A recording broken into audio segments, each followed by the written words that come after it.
The grape harvest in Champagne begins long before picking gets underway. As soon as the grapes start to change color in mid-summer, the ripening observation network swings into action. Twice a week, samples are taken from several hundred control plots spread across the Champagne region. The aim is to determine the date on which the grapes will reach optimum ripeness in each of the region's 319 villages.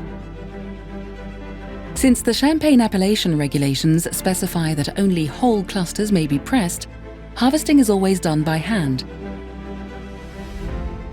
The yield per hectare is limited and the grapes must achieve a minimum sugar level before they can be picked. The clusters are cut with great care to avoid crushing the grapes and are immediately transported to one of the 1,900 pressing centres located throughout the Champagne region for pressing as soon as possible. Upon arrival, they are weighed, controlled, and recorded in a logbook. They must be loaded into the presses in whole clusters. Given that almost 2/3 of the grapes are black-skinned, in the late 17th century, the Champagne growers invented a series of grape presses and a pressing technique that enabled the juice to be extracted without being colored by the grape skins. This method is based on 5 principles. The grapes are pressed immediately after picking. Only whole clusters are pressed.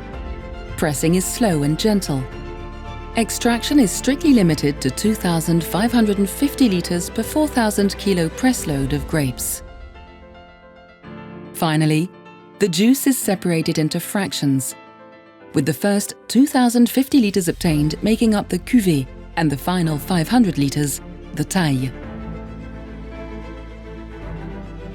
Pressing is one of the most strictly regulated processes in the production of Champagne.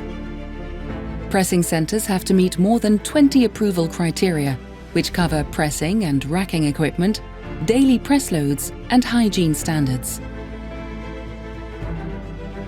The traditional vertical presses, which are operated manually, are gradually being replaced by horizontal presses, which are computer-controlled.